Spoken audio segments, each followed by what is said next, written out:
এই শোনো না, আমাদের অন্ধবিশ্বাস চ্যানেলটি যারা এখনো সাবস্ক্রাইব করেননি প্লিজ সাবস্ক্রাইব করে দাও। আর অল্প কিছু সাবস্ক্রাইবার হলে 1,00,000 পরিবার হবে। সবাই প্লিজ সাবস্ক্রাইব এবং বেশি বেশি শেয়ার করে দাও প্লিজ। তোর চেহারাটা দেখে মনে হচ্ছে আজকে আকদ না, তোর ফাঁসির তারিখ শোনানো হয়েছে। জিহাদ রুদ্রের কথা শুনে ফিক করে হেসে ফেলল। রুদ্র জিহাদকে চোখ রাঙিয়ে 2 হাত কপালে ঠেকে বলল, তুই হাসবি না ভাইরে, মনটা এমনিতেই ফাটতেছে। আকদ হইছে কিন্তু বাসন নাই। আহা, বউ ঘরে নাই। কই ভাবলাম বউরে কোলে বসিয়ে বালিশ বানিয়ে ঘুমামো, তা হইতে দিলি না তোরা। আমি বিবাহিত হয়েও একা, নিঃস্ব। রুদ্র পুনরায় সিগারেট মুখে নিয়ে বলল, তাহলে আমি এখানে কি করতেছি? আমার বউ তো ঘরে আছে, তাই না? রুদ্র ভাইয়ের দিকে অসহায় মুখ করে বলল, তাই তো, তুই আমারই ছেড়ে ঘরে যেতে পারবি? পারবি? এই রাতে আমাকে প্রেম একটাই, বন্ধুত্ব, যা চিরন্তন। রুদ্র ধোয়া ছেড়ে আকাশের দিকে তাকিয়ে বলল, আর তুই বিপ্লবী নাগরিক, আজ রাতের এশিয়া মহাদেশে তোর বাসর ক্যান্সেল। তারপর ঘড়ি দেখে রুদ্র পুনরায় বলে উঠল, শোন, আমার বউ ঘুমিয়ে গেছে, এখন আমি ঘরে যাই, তুমি এই নাটক বন্ধ করো। রুদ্র ভাইয়ের দিকে তাকিয়ে 2 হাতে ভর দিয়ে বসে বলল, দোস্তি মানে কি শুধু খুশির দিনে ফোনে রিয়াক্ট দেয়া? আজ আমার বাসন নাই, তোরও নাই। আমার বিছানা ফাঁকা, তোমারও ফাঁকা। আজ আমরা 2 ফাঁকি দেওয়া পুরুষ। রুদ্র উঠে দাঁড়িয়ে পড়ল। তারপর বারান্দা থেকে, চুপ কর, কবি হয়ে গেছিস দেখি। রুদ্র ভাইয়ের পায়ের শিকল ধরা ভঙ্গিতে হাত বাড়িয়ে কাদো কাদো গলায় বলল, না রে, ঘর বাঁধিস না। তোমার ভাইয়ের চোখে এখনো বাসরবিহীন ব্যথা। রুদ্রের কথায় পাত্তা না দিয়ে চলে গেল নিজের রুমে। বাড়ির মেয়েরা আজ একসাথে গোল হয়ে বসে আড্ডা দিচ্ছে।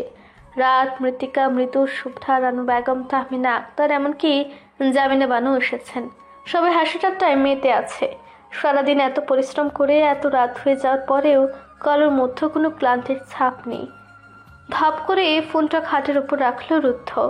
আবার ঘড়ির দিকে তাকালো রুদ্ধ। বিরক্ত লাগছে তার। বউটাকে হাতের কাছে পাওয়াই যাচ্ছে না। এমনি তো আসতে চায় না, আবার ওদের সবাইকে পেয়ে সারাদিন নেচে গিয়ে বেড়াচ্ছে। তার সম্রাঙ্গের হুঁশে নেই যে রুমে তার একটা জামাই পড়ে আছে।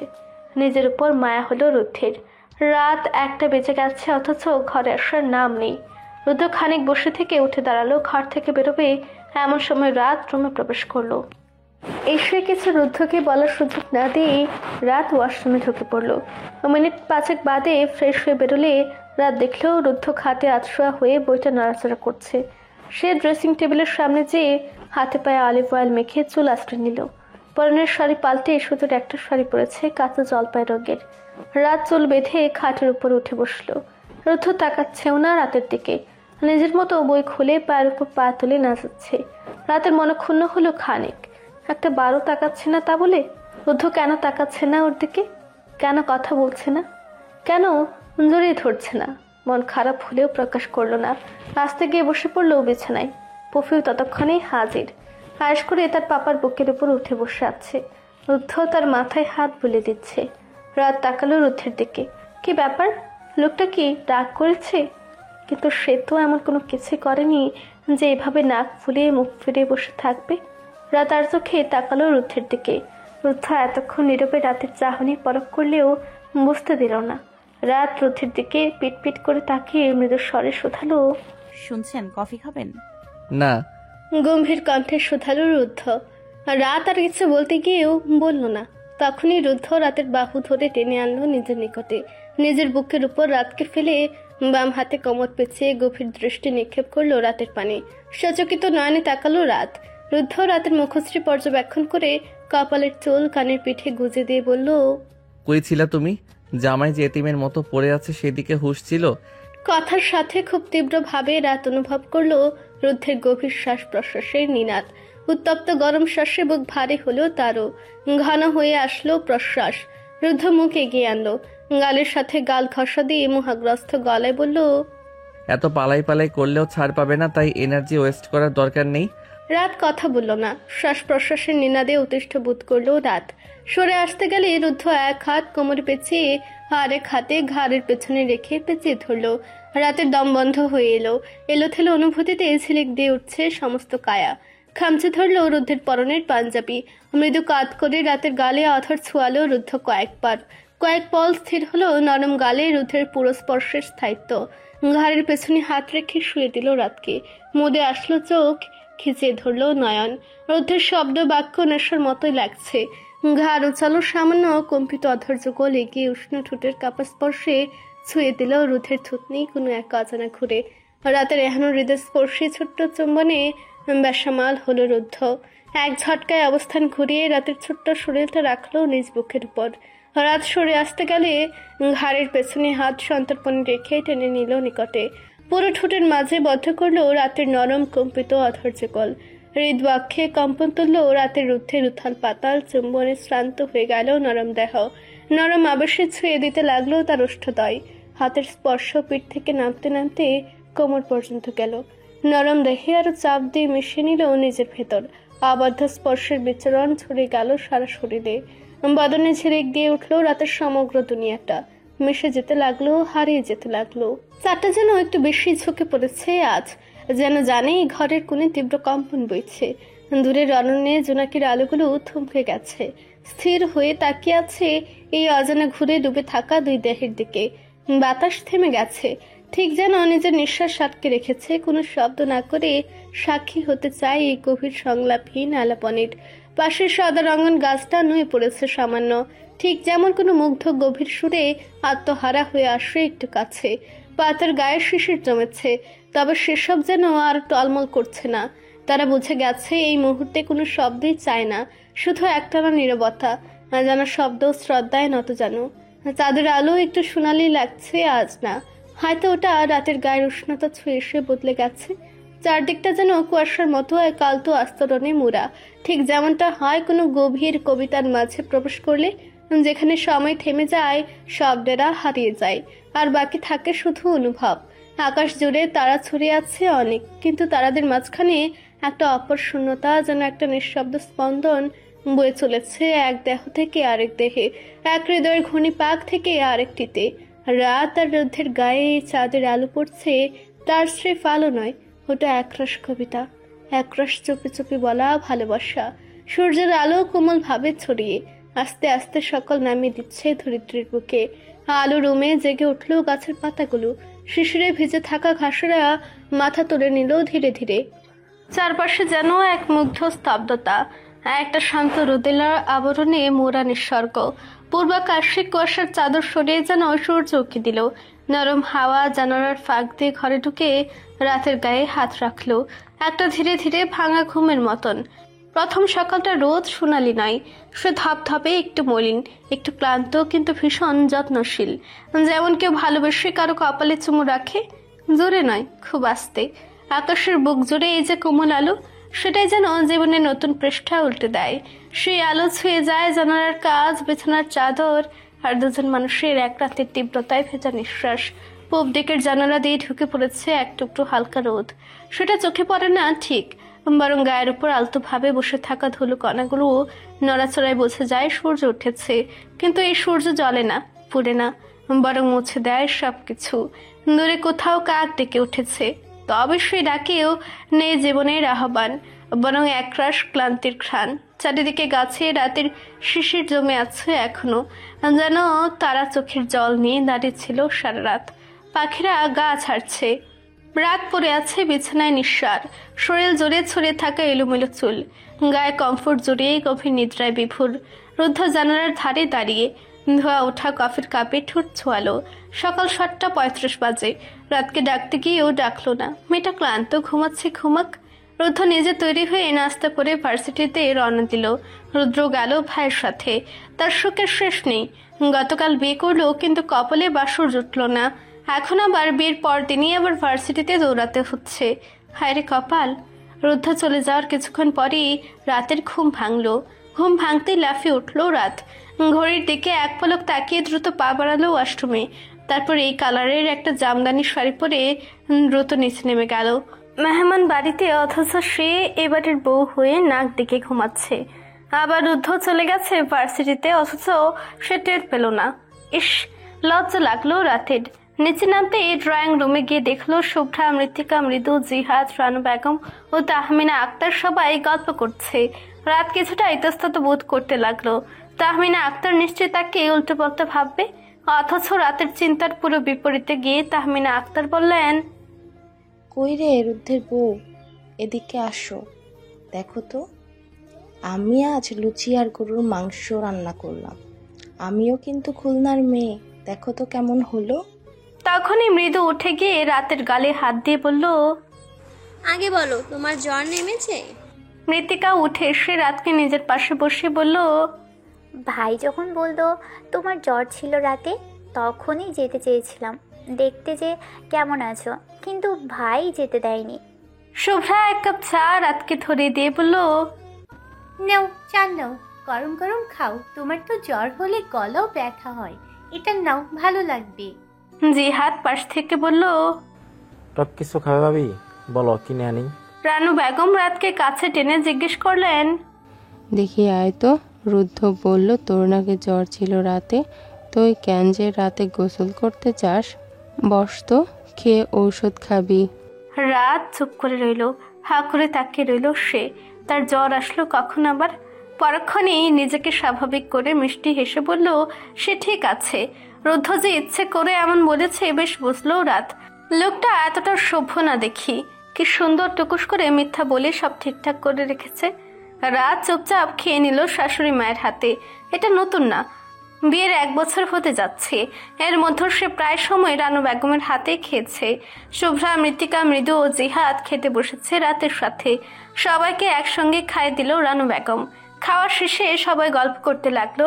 আজ তারা শপিংয়ে যাবে দুপুরের পরে। জিহাদ আজ তাদের সবাইকে খুবই বিরহ নিয়ে নিজের চতুর্থ প্রেমের গল্প শোনাচ্ছে, যেই গল্প রাত বাদে বাকি সবার মুখস্থ অলরেডি। আর সবাই খুবই বেদনাময় চোখে শুনছে আর মিটমিটিয়ে হাসছে। শুভ্রা জিহাদের অতি কষ্টের কাহিনী শেষে বুকে হাত দিয়ে শুয়ে পড়া দেখেই লাফিয়ে উঠে বলল, ভাইয়া, তোর এমন দুঃখ দুঃখ কাহিনী শুনে আমার বাথরুম আসছে, চল। সর, তুই সিরিয়াল মোমেন্ট এগুলো কেন করিস শুভা? জিহাদ কপাল কুচকে বলল, তা কি করবে কি? হ্যাঁ, তোর এমন কাহিনী শুনে কাঁদবে যা 64 বার শোনা শেষ। ভীষণ বিরক্ত কণ্ঠে বলল মৃত্তিকা। দেখলা ভাবি? বলেই রাতের দিকে তাকালো জিহাদ। রাত হেসে ফেলল তাদের কথোপকথনে। দুপুর 3টার পরপরই খাওয়া দাওয়া শেষে বাড়ির বড়রা বাদে সবাই তৈরি হয়েছে শপিং মলের উদ্দেশ্যে। বাড়ির বড়রা যার যার ঘরে বিশ্রামে গা এড়িয়ে দিয়েছেন, কিন্তু তরুণেরা কেউ স্থির থাকতে পারে না। তারা রং, আলো আর মানুষের ভিড়ের মাঝে হারিয়ে যাওয়ার জন্য তৈরি। রুদ্র যাচ্ছে তাদের সাথে, তবে রুদ্ধ থাকবে না, তার কাজ আছে। এছাড়াও নির্জনতায় নিজেকে গুটিয়ে নেওয়া তার পুরনো অভ্যাস।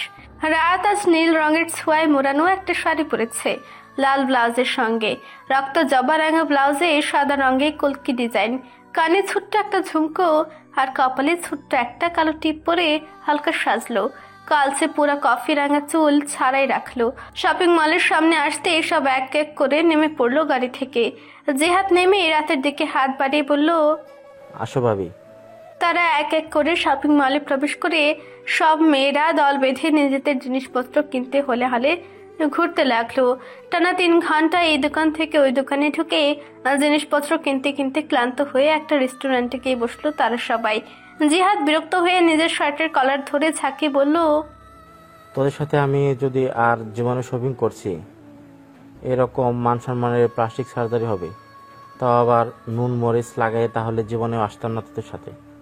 আসলে আল্লাহ, কি দাম বলিস তোরা? হ্যাঁ, যে দাম দোকানদার বলে তার 10 ভাগ থেকে 9 ভাগ কমাই বলিস। দোকানদার বেটাও হা করে তাকিয়ে থাকে। লজ্জায় তো আমার মাথা নিচু হয়ে গেছিল, মনে হচ্ছিল মাটি ফাঁক করে ঢুকে যেতে পারলে বাঁচতাম। জিহাদের সাথে তাল মিলিয়ে বলল রুদ্র, তা ভালো ভাইয়া, বেডি মানুষের সাথে শপিং করতে এসে বুঝলাম যে জীবনে বউয়ের সাথে শপিং করতে আসা যাবে না। রুদ্রের বলা শেষ হতে জিহাদ তার দিকে তাকিয়ে চোখ টিপ দিয়ে বলল, একদম ঠিক কথা বলেছিস। শপিং করার নাম নিলে হাতে টাকা বান্ডেল ধরিয়ে দিব, তবুও নিজে নিয়ে যাব না। রুদ্র নিজের শার্টের কলার ঠিক করতে করতে বলল। তাদের কথার মাঝখানে শুভ্রা চিল্লি দিয়ে বলে উঠল, এই চুপ থাক, তোরা দুইটা কেমন বেটা মানুষ? হ্যাঁ, তোদের পকেট ডাকাতের মতো খালি করতে দোকানদার বেটাগুলো কি কি দাম বললো আর তোরা রাজি হয়ে যাচ্ছিলি। তোদের কপাল ভালো, আমাদের মতো বোন আছে তোদের, না হলে আজকে রাস্তায় বসে ফকিরের মতো ভিক্ষা করতি। আসলেই ভালো জিনিসের কদর করতে জানে না বলেই কপালে বউ জুটে না এর ভিতরে। পাশ থেকে ফরম কেটে বলল মৃত্তিকা। এদের সবার কথায় বিরক্ত হয়ে মৃদু চিল্লিয়ে বলল, হয়েছে, থামো। তোমরা খিদা লাগছে, কিছু অর্ডার দাও। হ্যাঁ, অনেক খিদে লাগছে। এই জিহাদ, যা তুই যে অর্ডার দিয়ে আয়। রুদ্র চেয়ারে হেলান দিয়ে বসতে বসতে বলল জিহাদকে। 20 মিনিটের মাথায় তাদের খাবার আসতে সবাই একে একে খেতে লাগলো। রাত চুপ করে আছে, সে বেশি হই হুল্লোড় করতে পারে না। আগা গোড়ায় খুবই চুপচাপ প্রকৃতির মেয়ে, তবে নীরবে এই টুকটাক গল্প করছে সবার সাথে আলতু গলায়। তখনই রুদ্রের ফোনে কল আসতেই রুদ্র ফোন রিসিভ করে কানে ধরে বলল, বল ভাই। ওপাশ থেকে রুদ্র ভালো মন্দ কিছু জিজ্ঞেস না করে ডিরেক্ট রুদ্রকে হুকুমের স্বরে বলল, আমার বউ কই, দিয়ে যা আমার কাছে। কথাটা বলেই ঠাস করে ফোন কেটে দিল কোনো কিছু না শুনে। রুদ্র সেদিকে তাকিয়ে ফুস করে নিঃশ্বাস ছেড়ে তার ভাবি পাখির দিকে তাকালো। তারপর রাতকে উদ্দেশ্য করে ফোনটা পকেটে ভরতে ভরতে উঠে দাঁড়িয়ে বলল, চলো ভাবি পাখি, তোমার জামাই ডাকছে। মৃত্তিকা তখন মাঝখান থেকে ফোন কেটে বলল, যাও ভাবি, তোমার জামাই ডাকছে। মৃত্তিকার বলা শেষ হতেই মৃদু একই সুরে বলল, ভাইয়া বোধহয় তোমাকে স্পেশাল ডেটে নিয়ে যাবে, যাও। ইস, ভাই আমার দিন দিন যে কি নির্লজ্জ ব্যাটা হচ্ছে। আগে কারোর সঙ্গে কথাই বলতো না, আর এখন আমার বউ নিয়ে যা, কি হুকুম! বাহ! মুচকি হেসে বলল শুভ্রা। জিহাদ তিনমনের কথা শুনে হেসে ফেললো শব্দ করে।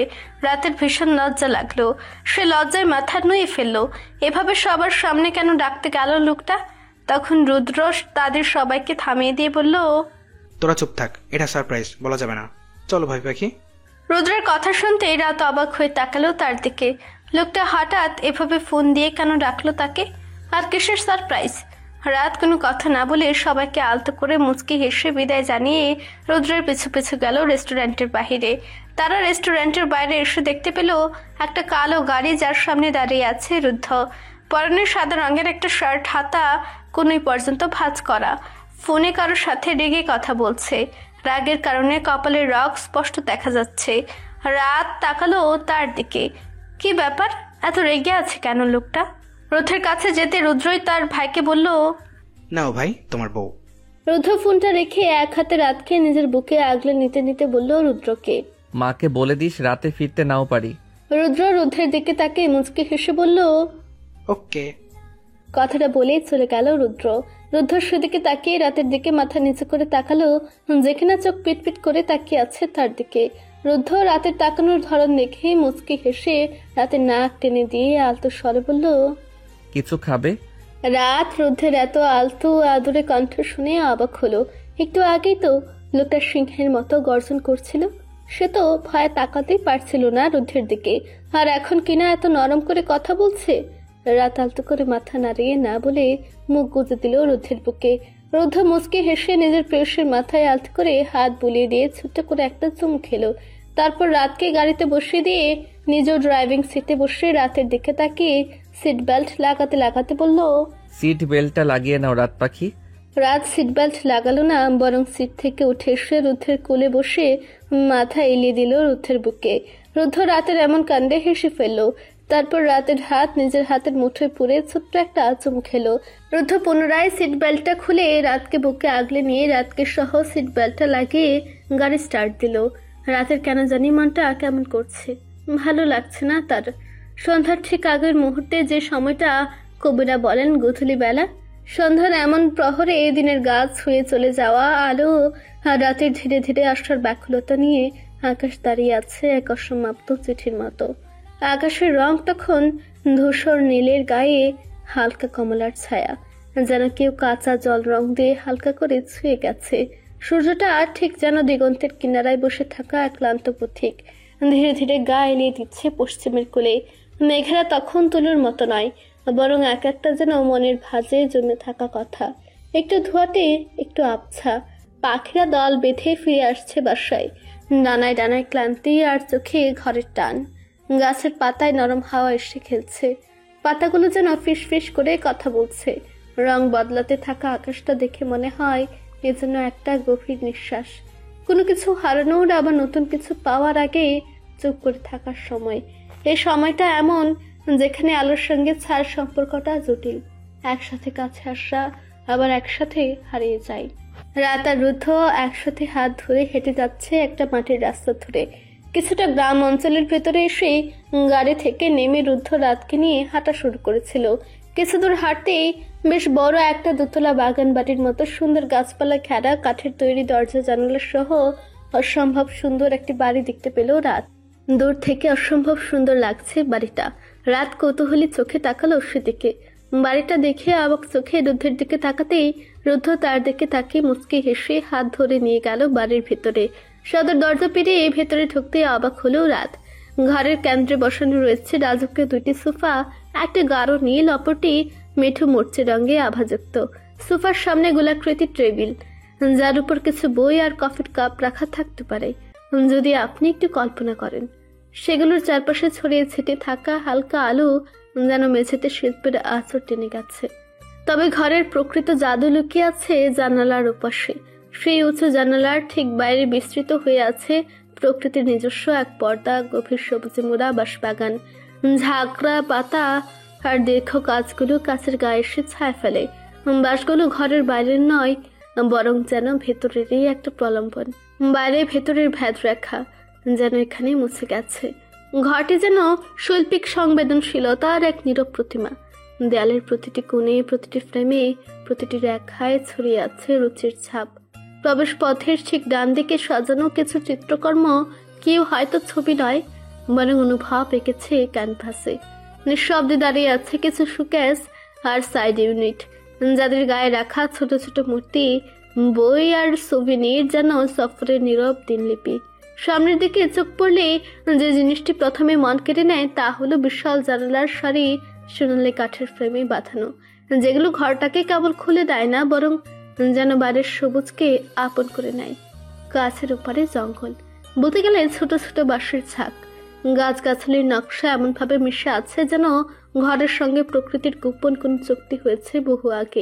মেঝেটি চকচকে কিন্তু জাঁকজমক নয়, একটি অনাবিল মসৃণতা আর উষ্ণতা আছে তার গায়ে।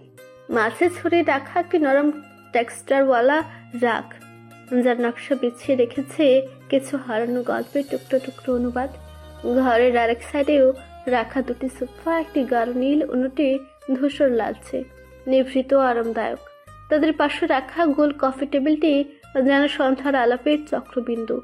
এক কোনায় পুরনো ধাঁচের একটি গ্লোব রাখা, আর তার পাশে দাঁড়িয়ে আছে আধুনিক ডিজাইনের একটি ল্যাম্প স্ট্যান্ড, যেন ইতিহাস আর বর্তমানের পাশাপাশি বসে আছে আরাম করে। ছাদের কাছে কাছে ওঠা সিঁড়ি, দেয়াল ঘেঁষে উপরে উঠেছে ঝুলন্ত ব্যালকনি দিয়ে। সিঁড়ির রেলিং ধাতব মসৃণ, আর দেয়ালে হেলান দিয়ে ওঠা সে পথ যেন সময় সিঁড়ি হয়ে ধরা দিয়েছে। আর রাত অবাক চোখে ধরে ধরে দেখছিল চারপাশ। তখনই রুদ্ধ তার হাত ধরে টেনে নিয়ে গেল বাড়ির আরেক কোণে, ঘরের ছায়া ঘেরা এক কোণ। সামনে খোলা বারান্দা, অথচ কোনো ঘরোয়া সাজের বিশৃঙ্খলা নেই। এখানে বরং এক ধরনের ধীর ছন্দে সাজানো শূন্যতা। মেঝেটা মসৃণ, উষ্ণ ধূসরতায় মোড়ানো। কাঠের স্ল্যাবের মতো একটা রকিং চেয়ার রাখা পাশ ফিরে, যেন কেউ একসময় এখানে বসে দীর্ঘ সময় আকাশের দিকে তাকিয়ে থেকেছে, কিংবা মন ভিজেছে দূরের গাছদের দোলায়। ডান পাশে ছোট্ট একটা গোল কাঠের টুল আর টেবিল, তার পাশে রাখা চেয়ারগুলোতে যেন এখন কেউ নেই, অথচ ঠিক কিছুক্ষণ আগে পর্যন্ত কারো উপস্থিতি ছিল এখানে। রাত ভাবলো এখানে বসে কফির কাপ নামিয়ে রেখে বৃষ্টি দেখতে দেখতে হঠাৎ নিঃশব্দে হারিয়ে গেলে মন্দ হবে না। বারান্দার বাহিরে তাকালো রাত। বারান্দার ঠিক বাহিরটা যেন একটা সবুজ চিত্রপট, নারকেল গাছ, পাতা ছড়া ঘাস আর দূরে ছড়ানো কিছু বাগানের গাছ একসাথে মিলিয়ে তৈরি করেছে এক শান্ত জঙ্গল ঘেরা উঠোন, যা শহরে যান্ত্রিকতা আর বিপরীতে দাঁড়িয়ে থাকা এক জীবন্ত কবিতা। ছাদের ঢালু ছায়ার নিচে বারান্দা যেন এক মায়াবী পঙ্ক্তি, যেখানে শব্দরা আসে না, শুধু বাতাসে ভেসে আসে পাতার মৃদু কাঁপুনি আর দূরের রিমঝিম ধ্বনি। রাত এত সুন্দর একটা জঙ্গলের মাঝখানে বাগান বাড়ি দেখে কিছুটা থমকে গেল। এত সুন্দর বাড়ি কিভাবে তৈরি হলো, তাও আবার এমন একটা জায়গায়? রাত রুদ্ধের দিকে অবাক হয়ে তাকাতে সে রাতের নাক টেনে দিয়ে বলল, এখানে চুপটি করে বসো, আমি কফি নিয়ে আসছি। বলে চলে গেল রুদ্ধ। রাত সেদিকে তাকিয়ে বারান্দার রকিং চেয়ারে গা এলিয়ে দিল। বারান্দাটা যেন একটা নিঃশব্দ আত্মতায়ী, আর প্রকৃতি তার প্রহরী। চারপাশে অগণিত গাছ গাছালি মাথা নুইয়ে দাঁড়িয়ে আছে, যেন তারা রাত নামের এই তরুণীর নীরব দর্শক। বাতাসে নারকেল পাতার দুলে ওঠা, দূরের পাখিদের শেষ পাক ধরে ফেলা, আর ঘাসের গায়ে শিশির জমা, সব মিলিয়ে একটা মায়াবী নীরবতা চারপাশে। রাত চুপচাপ বসে আছে কাঠের রকিং চেয়ারে, দেহটা খানিকটা হেলিয়ে, চোখটা অদৃশ্য কোনো রেখার দিকে স্থির। তার চোখে মুখে আবেশ, যেন সে এই সবুজের মধ্যে হারিয়ে যাচ্ছে ধীরে ধীরে।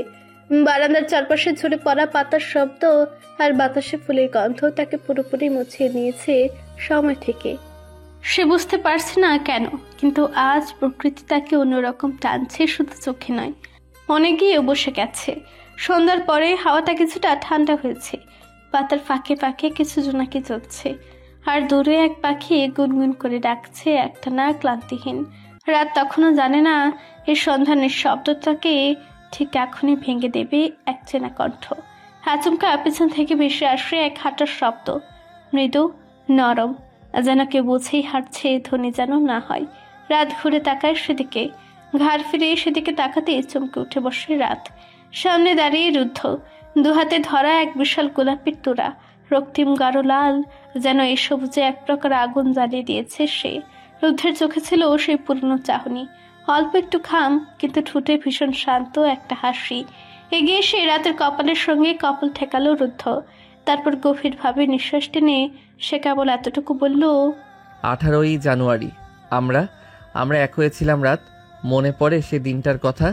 রুদ্ধ কিছুটা থেমেই পুনরায় আবার বলল, আজকে ঠিক 1 বছর আগে রাত। রুদ্ধের গলার স্বর ভারী হয়ে উঠল, যেন ভালোবাসায়। 1 বছর আগে আজকের এই দিনে আমি তোমার নাম ধরে প্রথম ইজাব কবুল বলেছিলাম। আল্লাহর নামে কালিমা সাক্ষী রেখে আমার হয়েছিলে। রাত চুপচাপ, চোখ জোড়া বুঝে ফেলল রাত। সেদিনের কথা তার মনে পড়ে গেল যেন আচমকাই। সেদিন ছিল জানুয়ারির হিমেল সন্ধ্যা, চারিদিকে মোমবাতির আলো, আর একজন কাজী সাহেব সামনে বসা। তার সামনে ছিল রুদ্ধ শুভ্র রাঙা পাঞ্জাবিতে, কপালে ছিল বিরক্তির গাঢ় ভাঁজ, সাথে একটুখানি ঘামও লেপটে ছিল। কবুল বলার আগে রাত এক পলক দেখেছিল তখন। তার ভাবনার মাঝেই আচমকা রুদ্ধ এগিয়ে এসে কোলে তুলে নিল রাতকে। গোলাপের তোড়াটা রাতের কোলের উপর রেখে তাকালো রাতের দিকে। রুদ্ধ রাতকে কোলে নিয়ে রান্নাঘরের দিকে পা বাড়াতে বাড়াতে বলল, চলো বউ, তোমাকে আজ আমার স্টাইলে আমার হাতে তৈরি বেস্ট চিকেন তান্দুরি আর পরোটা করে খাওয়াবো। আপনি রান্না করতে আদৌ জানেন? এত বছর দেশের বাহিরে ছিলাম, তখন কি আমার আরেক বউ রেখে খাইয়েছে নাকি? নিজেরই রান্না করে খেতে হতো। বলে রান্নাঘরে এসে রাতকে একপাশে বসে দিয়ে সে নিজের শার্টের হাতা কিছুটা আরো গুছিয়ে নিল। তারপর ফ্রিজ থেকে আগে থেকে ম্যারিনেট করে রাখা চিকেন বের করতে লাগলো। তারপর তার মধ্যে একে একে প্রয়োজনীয় সব উপকরণ দিয়ে প্যানে তেল গরম হতে দিয়ে এক এক করে ভাজতে লাগলো। রাত সেদিকে কপাল কুচকে তাকালো, এ আবার কেমন চিকেন তান্দুরি? ডুবো তেলে কেউ চিকেন তান্দুরি বানায়? রাত রুদ্ধের দিকে তাকিয়ে তার এক ভ্রু উঁচুয়ে জিজ্ঞেস করলো, এভাবে কোন আমলে তন্দুরি চিকেন বানানো হতো? হ্যাঁ, আহা, তোমাকে বললাম না এটা আমার স্টাইলে, চুপচাপ দেখো। রাত কিছু বলে না, চুপচাপ রুদ্ধের কাণ্ড দেখতে লাগলো। রুদ্ধ এক এক করে চিকেনগুলো ভাজতে ভাজতে পরোটা বানানোর জন্য সব তৈরি করে রাতকে ডাকলো তা বেলে দিতে। রাত নাক ফুলে গেল রুটি বেলতে। কি একটা রসকসহীন জামাই পেয়েছে। কই ভাবলো বিবাহ বার্ষিকী উপলক্ষে রুদ্ধ তার সাথে রোমান্টিক টাইম স্পেন্ড করবে, আর তার ব্যাটা কিনা তাকে দিয়ে এখন রুটি বানাচ্ছে। এই ছিল কপালে, ছিথু লাগবে না এমন জামাই। রাত একে একে রুটি বেলছে আর রুদ্ধ তা ভাজছে তেলে। হঠাৎ করে ঝুপ ঝুপ শব্দ করে বৃষ্টি শুরু হলো। বৃষ্টি শুরু হতেই রাত এক কাপ চা নিয়ে হাঁটা দিল বারান্দায় রুদ্ধকে একা রান্নাঘরে ফেলে। বারান্দার এক কোনায় বসে আছে রাত। কাঠের দোলনা চেয়ারে হেলান দিয়ে দূরের গাছগাছালির দিকে চেয়ে আছে সে। সামনে একটা ছোট্ট টেবিল, তাতে ধোয়া ওঠা চায়ের কাপ। বারান্দার রেলিংয়ের গায়ে সাটা বেলের পাতাগুলো সিক্ত হয়ে গেছে রাত থেকে ঝরে পড়া বৃষ্টিতে। বাতাসে এখনো ভাসছে কাঁচা মাটির সুদা গন্ধ আর বৃষ্টি ভেজা পাখির পলকের গাঢ় অনুভব। বারান্দার ঠিক পাশে ছোট্ট খোলা রান্নাঘরটা, যেখানে বসে রান্না করছে রুদ্ধ, আর রান্নার মাঝে আর চোখে দেখছে রাতকে। কাঠ আর বাঁশি গড়া দেয়াল, জানালাটা অর্ধেক খোলা। জানালার কাজ বেয়ে নিচে গড়ে পড়ছে বৃষ্টির ফোঁটা। এক একটা ফোঁটার নিচে আলোর প্রতিফলনে যেন গলে যাচ্ছে স্বপ্নের রং। রাতের চোখ সেই জানালার দিকে চলে যায় হঠাৎ। কি এক অদ্ভুত ভালো লাগা ছুঁয়ে যায় তার বুকের ভেতর। আধ ভেজা কাজ, পাশে দাঁড়িয়ে থাকা কিছু গাছ, আর বাতাসে ভেসে আসা ফুলের মৃদু ঘ্রাণ। সব কিছু মিলিয়ে এই মুহূর্তটা হয়ে ওঠে তার জীবনের এক মায়ার দৃশ্য। বৃষ্টির শব্দে পাতার মৃদু নাচনে জানালার কাছে ছুঁয়ে পড়া ফুটের কাঁপনে রাত বিভোর হয়ে বসে থাকে। তার চারপাশে প্রকৃতি যেন ধীর স্বরে কোনো কবিতা পড়ছে একা একা। তখনই রুদ্ধ এসে কোলে তুলে নিল রাতকে। রুদ্ধ রাতকে কোলে নিয়ে পা বাড়ালো রান্নাঘরে। ঠিক তখনই আকস্মাৎ চারপাশ ঘন অন্ধকারে মুড়িয়ে কারেন্ট চলে গেল। রুদ্ধ রাতকে কোলে নিয়ে রান্নাঘরের এক কোণায় রাতকে বসিয়ে দিয়ে দুইটা বড় বড় মোটা মোমবাতি জ্বালিয়ে নিল। তারপর সেই মোমবাতির আলোতেই এক প্লেটে পরোটা ও আরেক প্লেটে তন্দুরি চিকেনগুলো নিয়ে রাতকে বলল, নিয়মিত ভালোবাসার গল্প শুনতে এবং পড়তে আমাদের অন্ধবিশ্বাস চ্যানেলটি সাবস্ক্রাইব করে পাশে থাকা বেল আইকনটি ক্লিক করুন। ধন্যবাদ সবাইকে।